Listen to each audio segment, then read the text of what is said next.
Baik, halo, saya Andika, copywriting trainer di andikasuliat.biz.id, dan pada kesempatan kali ini saya akan membahas rahasia memulai karir sebagai copywriter.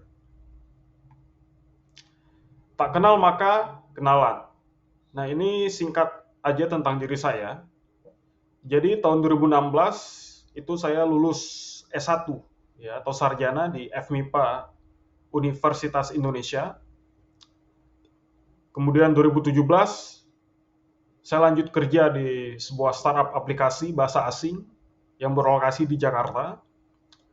Kemudian setahun di situ saya pindah ke startup lain lagi, tapi di bidang berbeda yaitu fintech, ya masih di Jakarta juga. Nah kemudian sekitar setahun kerja di startup kedua ini, saya resign dan coba merintis e-commerce. Ya saat itu kita jual brand sepatu kulit. Nah kemudian bisa dibilang penjualan lumayan lumayan bagus. Ya, kita ada beberapa puluhan customer sih, belum sampai 100. Karena saya juga masih belajar waktu itu marketing, kemudian memahami sepatu.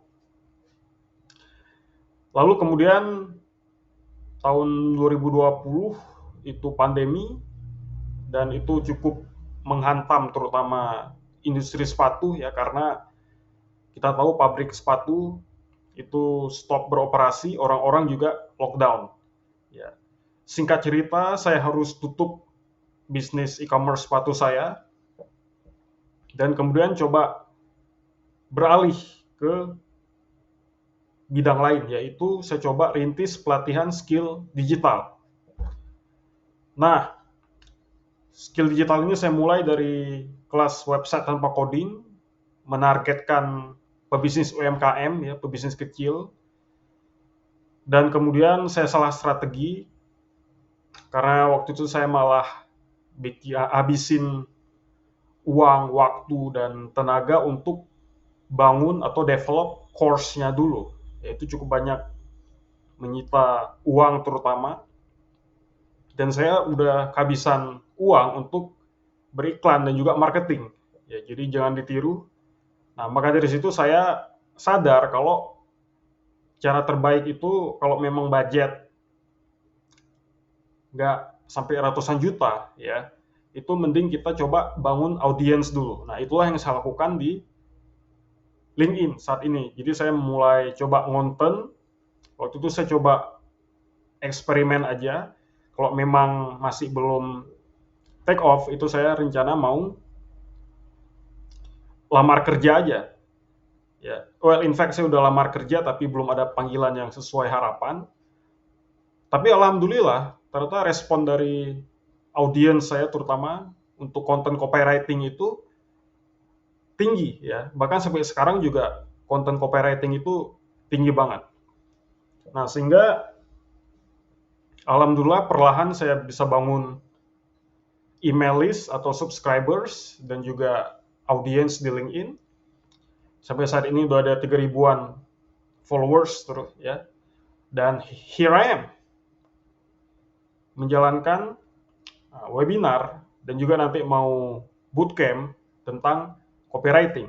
Selain itu saya juga udah nulis ebook dan nanti akan saya pasarkan bareng-bareng. Baik, kita lanjut aja. Before that, nah mana dari kedua poster ini yang copywriting? Saya kasih waktu 3 detik buat jawab ya. 1, 2, 3. Kalau kamu pilih kiri, ya, maka selamat, kamu benar. Ya. Nah, pertanyaannya, kenapa bukan yang kanan? Oke, nanti kita balik lagi ke situ. Tapi ini yang copywriting yang kiri, ya, yang kiri, bukan yang kanan. Nah, kita lanjut ke kuis kedua. Waduh. Anyway, nah ini mana yang copywriting? Kalau tadi kamu sempat lihat bocoran yang kiri, Dilan, ya, coklat. Nah, kenapa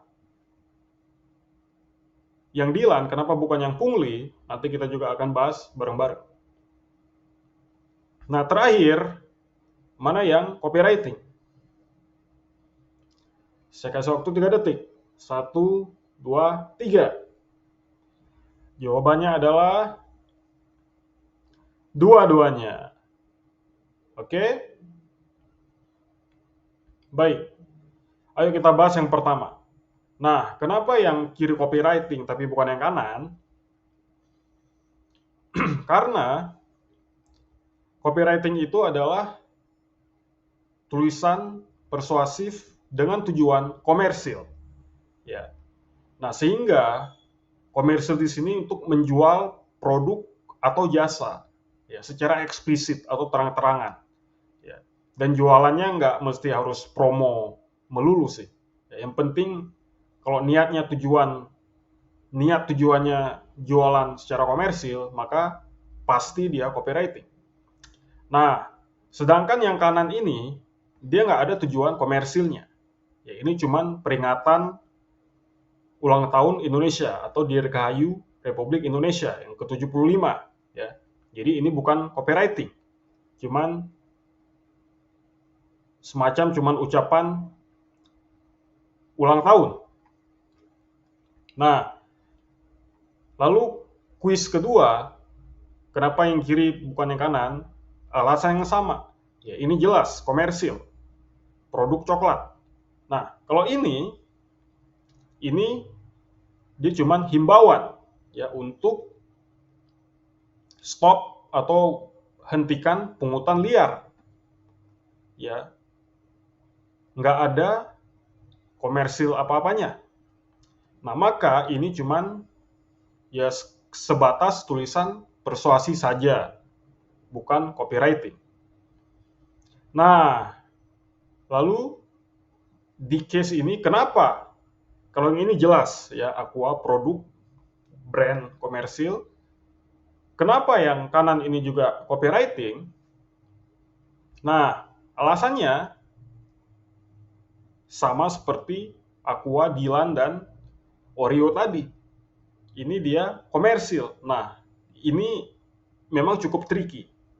Ya. Kenapa? Karena ini penerimaan siswa baru SMA Negeri 1 Jakarta. Ya, buruan daftar. Nah, dia mengajak ya calon siswa SMA ini untuk daftar di sekolahnya. Pertanyaannya, apakah ada tujuan komersil di situ? Untuk menjawab itu, coba kita pikirin. Ketika si siswa di sekolah itu, apakah itu kegiatan komersil? Jawabannya adalah iya. Ya, ketika si siswa itu sekolah, ya, tentu dia akan bayar biaya sekolah. Saya nggak tahu SMA sekarang apakah masih bayar uang sekolah atau dulu zaman saya SPP. Ya. Tapi selain biaya sekolah juga, siswa-siswa itu juga harus bayar untuk buku. Ya, sekolah bisa jualan buku di situ, bisa jualan makanan. Ya. Kemudian belum lagi kalau sekolah ada kegiatan ekstrakurikuler, ya itu siswa harus bayar uang membership atau keanggotaan. Nah, maka bisa dibilang ini kegiatan komersil. Ya. Nah, tips untuk mengetahui apakah komersil atau apakah copywriting atau enggak, yaitu dengan lihat komersil atau tidak. Nah, caranya lagi ya kita bisa pilah-pilah. Ya, kita analisa ini kegiatan ini menimbulkan satu kegiatan komersil atau enggak. Ya, kalau misalnya ada kegiatan transaksional di situ, maka sudah pasti dia copywriting. Baik, itu tadi sedikit ice breaking aja. Sekarang kita masuk ke materi. Nah, pertama saya akan mulai dari jelasin kenapa sih harus belajar skill copywriting. Dan kenapa juga harus berkarir sebagai copywriter? Karena materi kita kali ini kan rahasia memulai karir sebagai copywriter, ya. Nah, kemudian apa itu copywriting? Karena apakah cuma sebatas tulisan persuasi aja? Tadi kita sempat singgung. Ya. Kemudian apalagi hal-hal yang kita belum tahu tentang copywriting yang sudah dijelaskan dengan gamblang dan eksplisit oleh copywriter legendaris yang mereka udah menghasilkan begitu banyak income atau uang ya dari berkarir sebagai copywriter, entah itu dengan mereka membangun agensi marketing mereka sendiri atau dengan membantu brand-brand besar itu ngiklan. Ya, zaman dulu belum ada digital, jadi ngiklan mostly atau sebagian besar lewat koran atau majalah gitu, media cetak. Kemudian ketiga, gimana copywriting? Ya, ini kita bahas cara-caranya, teknik-teknik, ya seperti teknik menulis headline, ya, kemudian teknik storytelling, teknik menyampaikan fitur dan juga benefit, ya karena features tell, benefit sell, ya dan bagaimana mengubah fitur ke benefit, kemudian bagaimana memperbesar masalah, itu semua ada teknik-teknik nanti kita coba bahas. Kemudian yang keempat, formula copywriting. Ya, karena copywriting ini ada formulanya. Jadi nggak bisa ngasal, nggak bisa random. Dan formula ini tentu diciptain untuk memudahkan si copywriter, memudahkan kita. Agar bisa dengan konsisten itu menghasilkan hasil, menghasilkan tindakan yang tinggi. Ya. Yang kelima, AI. Sekarang udah zaman artificial intelligence. Ya, ChatGPT, kemudian ada lagi teman-teman yang lain. Ya, nah, apakah bagi kita copywriter AI ini friends, teman, ataukah musuh? Nah, nanti kita akan bahas lebih lanjut. Yang keenam, terakhir, tips sukses mulai karir sebagai copywriter. Saya juga akan share berdasarkan pengalaman saya 7 tahun. Baik. Pertama, kenapa copywriter? Ya, kayak kita tahu media marketing udah berubah, ya dari tradisional ke digital. Dulu sebelum internet booming kayak sekarang, nggak usah jauh-jauh. Tahun 2010 aja itu marketing orang-orang masih pakai banner, ya, masih flyer. Saya ingat dulu ketika di kampus itu saya aktif berorganisasi. Nah, itu kita adain kegiatan. Saat itu saya masuk ke organisasi sosial politik atau aktivis ya. Jadi kita mau ada aksi. Nah, itu kita sebar flyer. Jadi masih saat itu 2011, masih kita cetak, fotokopi, potong, terus kita sebar-sebarin. Ya. Tapi 2015 itu zaman ketika aplikasi udah lagi naik-naiknya.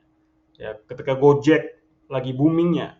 Kemudian Bukalapak, Tokopedia udah makin booming. Orang-orang makin digital, ya. Kemudian WiFi juga udah menjamur. Nah, maka marketing udah kebanyakan digital. Ya. Belum lagi sosmed, yang mana akan kita bahas bentar lagi. Nah, jadi digital sekarang media marketing udah berubah dari tradisional ke digital. Dan tolak ukur kita juga nggak usah jauh-jauh ya. Kita lihat aja pengguna internet Indonesia ini udah nyentuh 216 juta orang. Ya. Dan kalau tahu ini setara 80% dari total penduduk kita. Nah, yang mana penduduk kita totalnya 270 juta. Dan tentu ini infrastruktur dan fasilitas internet teknologi itu kan bakal berkembang terus. Ya, ya dong, dengan sosmed yang juga makin berkembang, ya AI dan segala macam. Jadi kalau ada satu hal yang pasti, itu internet dan teknologi akan makin berkembang, infrastruktur makin berkembang. Ya, makin luas lagi wilayah di Indonesia yang bisa akses ke internet. Nah, tentu nanti akan sampai 100% total penduduk. Nah, saat itu tiba, jelas ini udah saya bisa bilang 99% udah digital, ya, marketing, kalau udah nyentuh 100%. Nah, poin ketiga, sosial media, ya, sosmed itu terus berkembang. Ya, kita tahu TikTok nggak ada yang nyangka bahwa di 2020 tiba-tiba booming. Ya, dari yang tadinya dianggap cuman aplikasi joget-joget, ya, joget-joget buat Gen Z, buat anak remaja ya, anak kecil, dan tiba-tiba sekarang udah jadi media marketing bisnis. Ya, sekarang udah banyak konten edukasi, macam-macam konten edukasinya, nggak cuma bisnis online, tapi fitness, ya, dan akuntansi, finansial, segala macam. Nah, kemudian ada Clubhouse, ya, yang sempat booming juga di Indonesia, terutama 2021, yang mana dia audio base. Ya. Meskipun sekarang udah makin menurun, cuman terakhir saya cek, dia ini udah beralih jadi aplikasi pengirim pesan suara. Ya. Nah, terlepas dari itu, jelas Clubhouse ini menambah jumlah pemain sosial media di dunia. Kemudian baru-baru ini, Threads, yang menjadi threat atau ancaman Twitter, ya, yang udah dibeli sama bos Elon Musk. Ya. Yang mana karena thread, dia jadi ganti nama, jadi X, ya, X.com. Nah, dan Threads ini meski baru, tapi dia ini anak perusahaan raksasa yang kita tahu punyanya Mark Zuckerberg, yaitu Meta. Ya, dan Mark Zuckerberg juga ambisi dia dengan metaverse itu juga masih berjalan, ya, karena dia udah ngeguyur dana yang lumayan, ngeluarin dana yang lumayan banyak, ya, nggak main-main, udah sampai miliaran dolar. Jadi, dan tentunya sosmed akan terus bermunculan lagi, ya. Selain itu, ya, sosmed lama seperti Instagram, YouTube, dan LinkedIn, ya, mereka ini nggak mau kalah, mereka harus beradaptasi. Caranya, ya, dengan menambah fitur-fitur baru. Ya, ke Instagram itu ketika TikTok udah booming, ya dia beradaptasi atau menyesuaikan dengan launching Reels, ya, video pendek, mirip-mirip TikTok. Kemudian YouTube juga ngeluarin Shorts. Dan LinkedIn meskipun dia bukan video base kayak Instagram, TikTok, dan YouTube, tapi dia memfasilitasi live video dan audio. Ya, dan ini juga akan makin, mereka ini juga makin berkembang dengan fitur-fitur yang baru lagi tentunya. Ya, seiring nanti bertambah pemain baru lagi. Jadi memang landscape marketing dunia ini udah akan semakin digital. Gitu ya. Karena selain bisa menghemat uang tentunya, ya.